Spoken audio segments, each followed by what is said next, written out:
essa questão do termo de responsabilidade geralmente geram dúvidas mesmo, tá? Por um bom tempo, esse termo de responsabilidade, ele era dado a torto e à direita. E muitas das vezes, esse termo de responsabilidade, ele tinha um teor ou suposto valor de guarda. Então, era muito comum os conselhos tutelares, quando iam emitir um termo de responsabilidade, eles emitiam esse termo de responsabilidade para qualquer pessoa. Para a avó, para a tia, para o vizinho, né? E geralmente essas pessoas ficavam com esse termo de responsabilidade, entendendo que esse termo de responsabilidade que foi entregue para eles, para ficarem ali com a proteção daquela criança ou daquele adolescente por um tempo, tinha um efeito de guarda, tá bom? E é muito importante que a gente entenda que termo de responsabilidade não tem nada a ver com termo de guarda, tá certo? E é importante a gente saber, pessoal, que a gente pode sim, enquanto conselho tutelar, dar termo de responsabilidade, tá certo?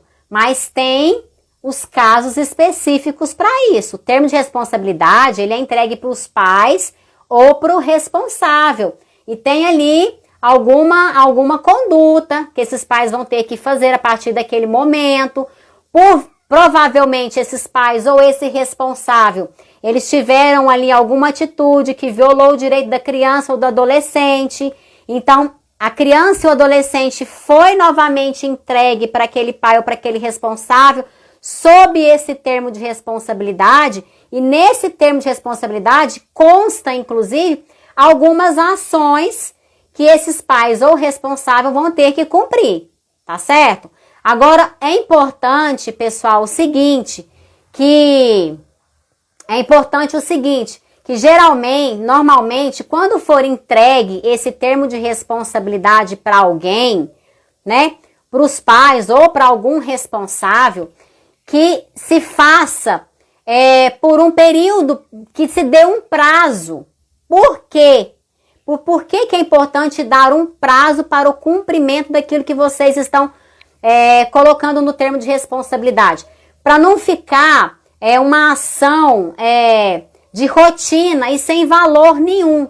Porque quando você dá ali um prazo, por exemplo, para que o pai ou o responsável ele cumpra aquela determinada ação ou aquela medida que você está ali aplicando, dá para você uma certa autoridade também, tá bom?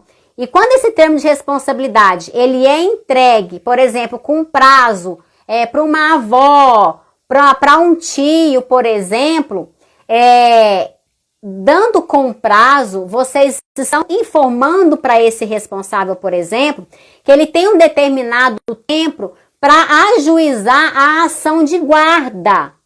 Porque olha para vocês verem o quanto é importante que a criança ou adolescente, quando elas não estão com seus pais, que é quem detém, né, por natureza, o dever ali de guarda, sustenta a educação dos filhos, o poder familiar, que esses avós, que esses tios, por exemplo, que estão com a responsabilidade dessa criança ou desse adolescente, que eles ajuizem a ação de guarda por meio de um advogado particular ou pela defensoria pública. Para quê? Porque quando ele ajuiza essa ação de guarda e ele tem essa guarda, essa criança e esse adolescente, eles estão resguardados com muitos direitos.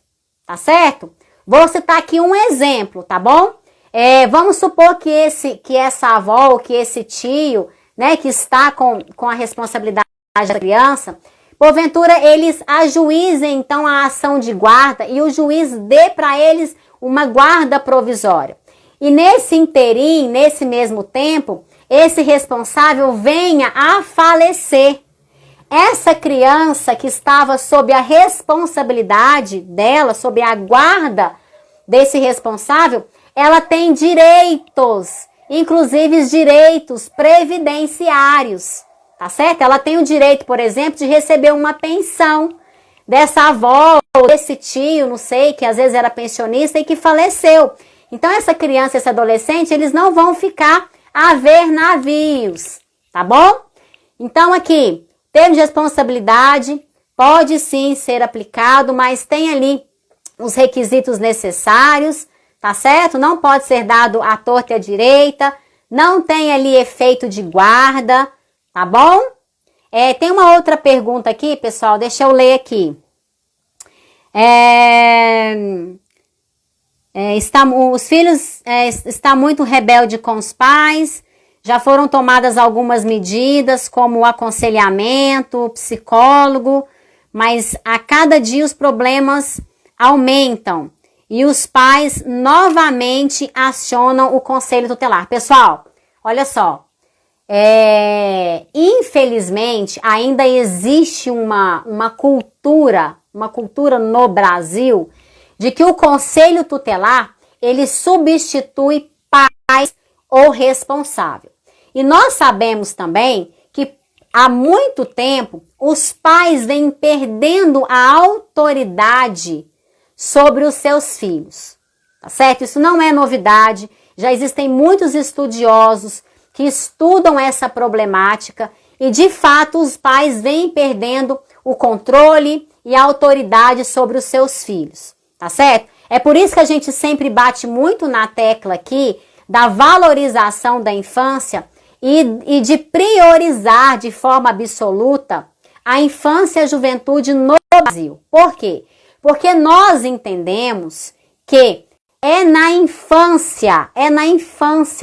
nos primeiros anos de vida que a criança, ela forma ali o seu caráter, a sua personalidade.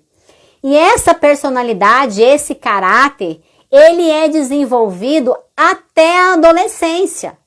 Então, há muitos estudiosos que dizem que até os 12 anos de idade, que é a idade ali limite para que a criança ou adolescente ali de fato forme ali o seu caráter, forme ali a sua personalidade, ele vai juntar durante todo esse tempo ali ensinamentos, vivências, para que ele tenha um desenvolvimento pessoal, físico, moral, psicológico, para que ele torne de fato um adulto responsável. E nós sabemos que hoje a gente tem uma problemática muito grande com relação aos adolescentes, na fase da adolescência, começarem a dar muito trabalho. E infelizmente não são todos os pais que conseguem lidar com essa situação. Então, entendem muitas das vezes que a postura do filho na adolescência, tudo é rebeldia. E muitas das vezes, a postura do adolescente de forma rebelde, de forma irresponsável na adolescência, se dá muito pela idade, porque está numa idade de amadurecimento, é uma idade de transição da infância para a idade adulta. Então, a gente precisa ter muita cautela. Então, os pais precisam ser muito aconselhados com relação a essas questões que eu estou trazendo para vocês aqui. Agora, há situações, muitas das vezes, que essa rebeldia, ela já se transforma em ato infracional. E aí é que mora, muitas das vezes, o problema das famílias. Por quê? Porque o adolescente, ele começa a cometer atos e pequenos delitos, atos infracionais, tá certo?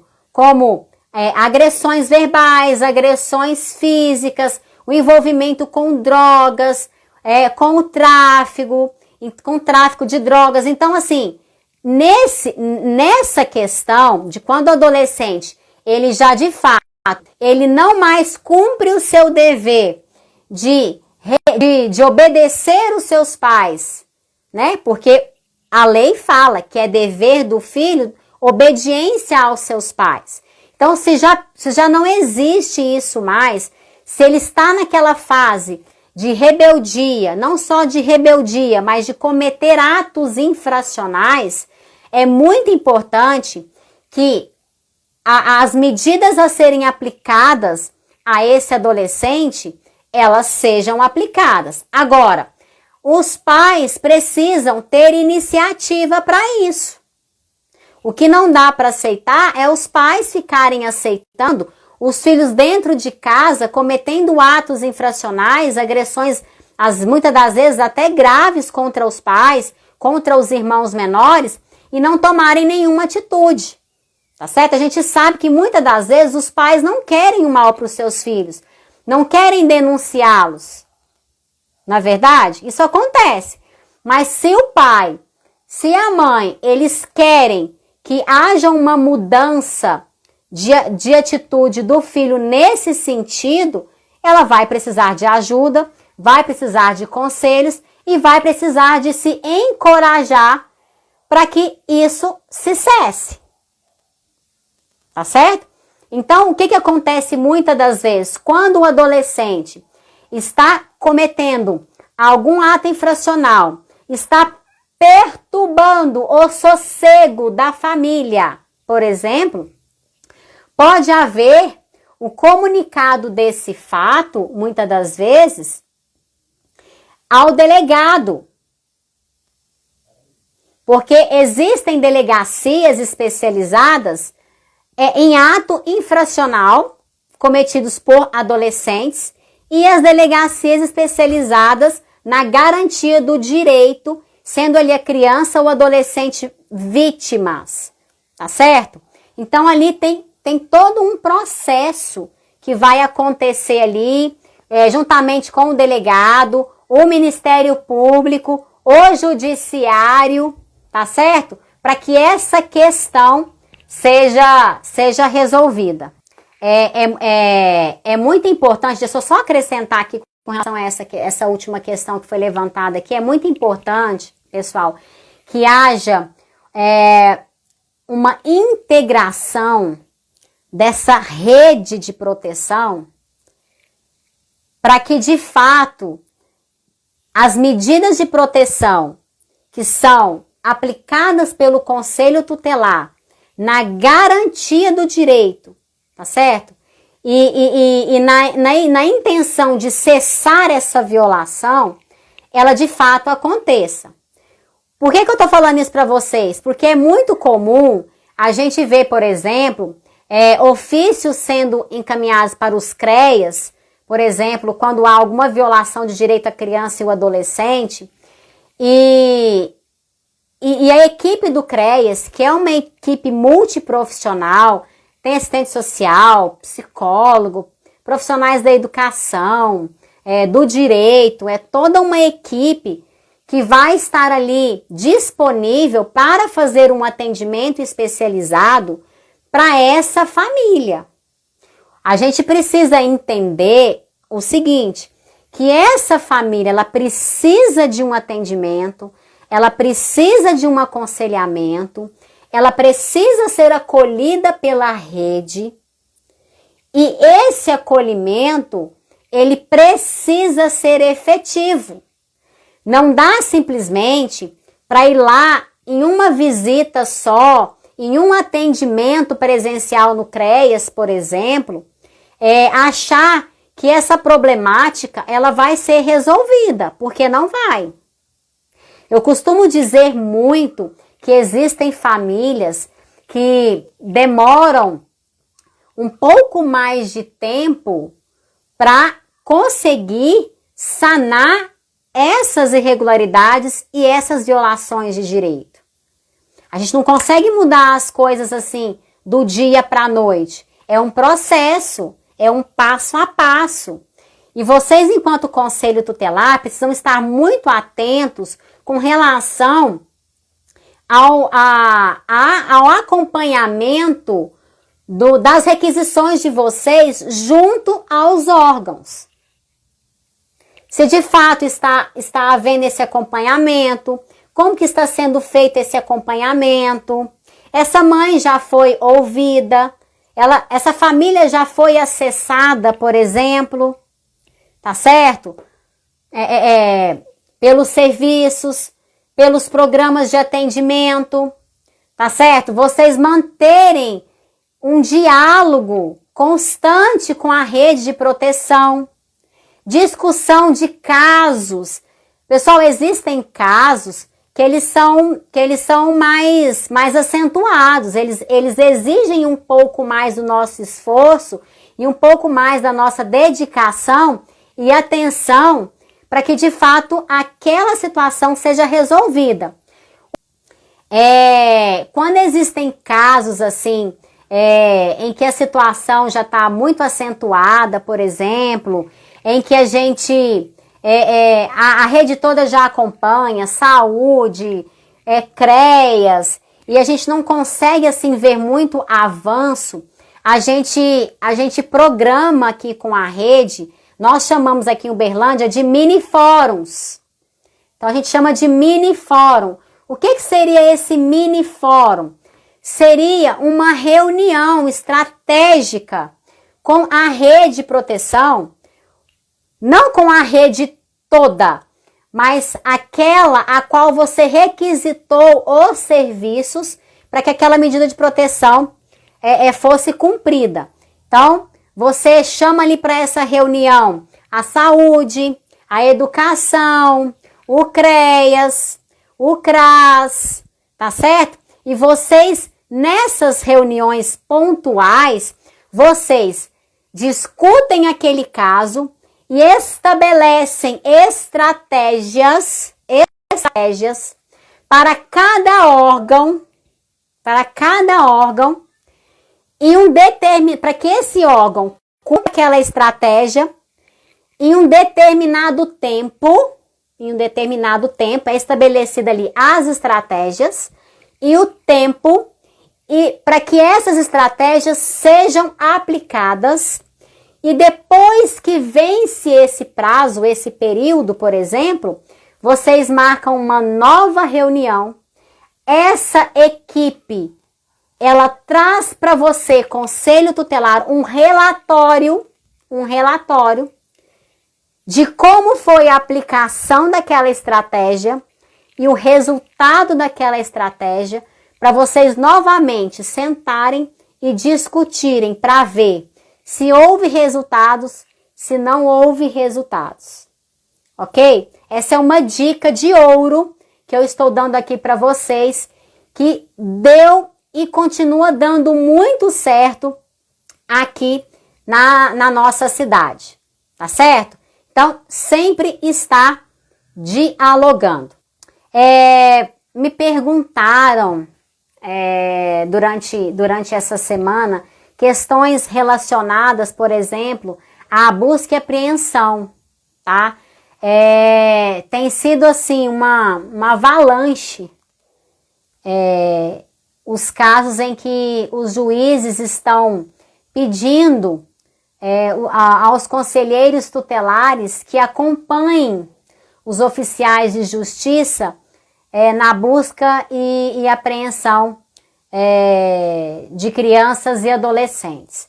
E a gente sabe muito bem que isso é uma distorção muito grande, é uma arbitrariedade, e a gente precisa se posicionar diante disso, tá certo?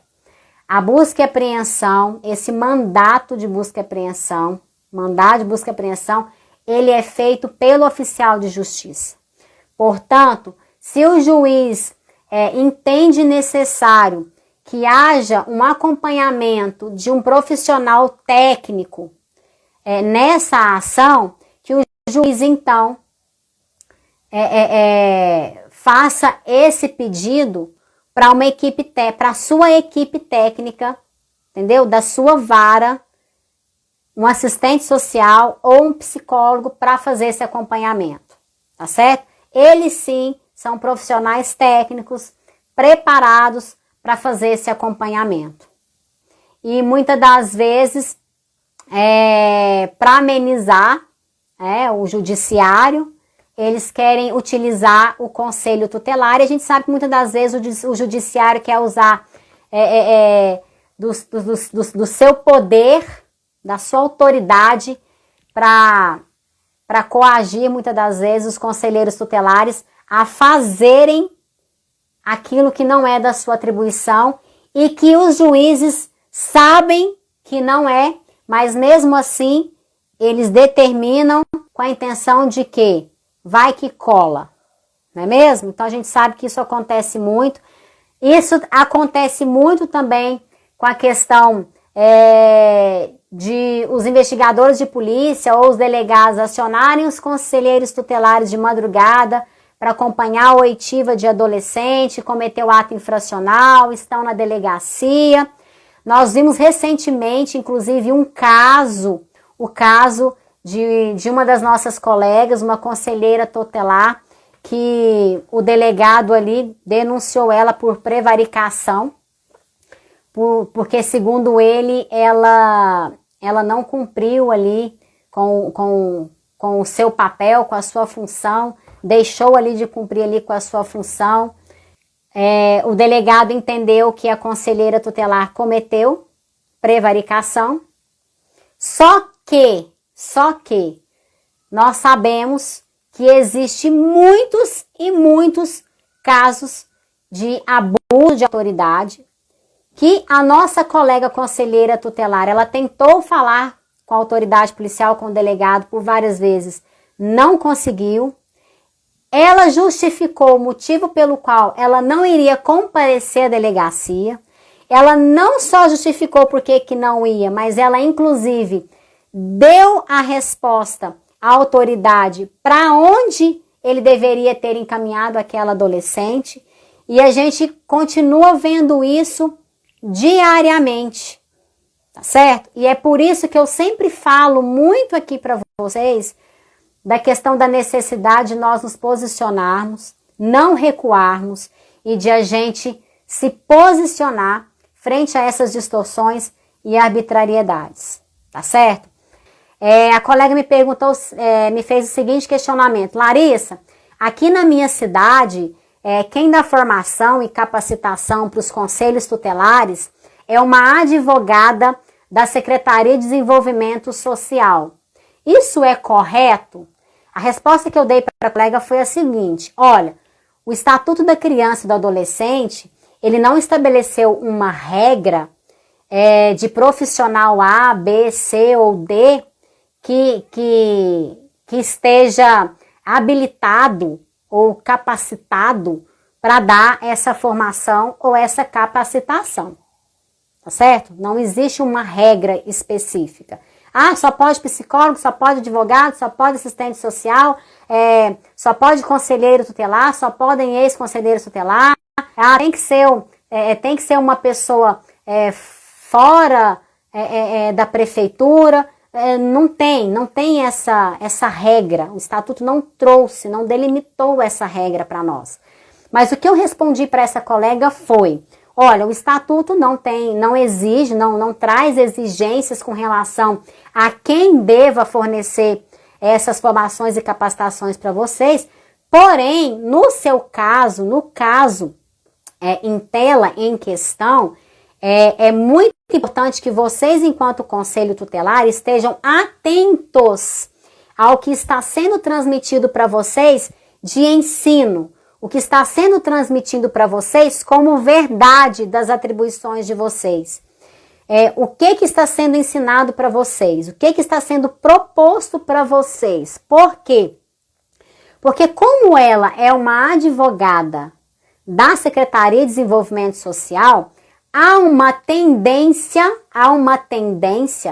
de ela, por exemplo, ensinar para vocês algumas distorções e forçar muitas das vezes vocês a executarem medidas, a executarem serviços ou programas que não sejam da atribuição de vocês.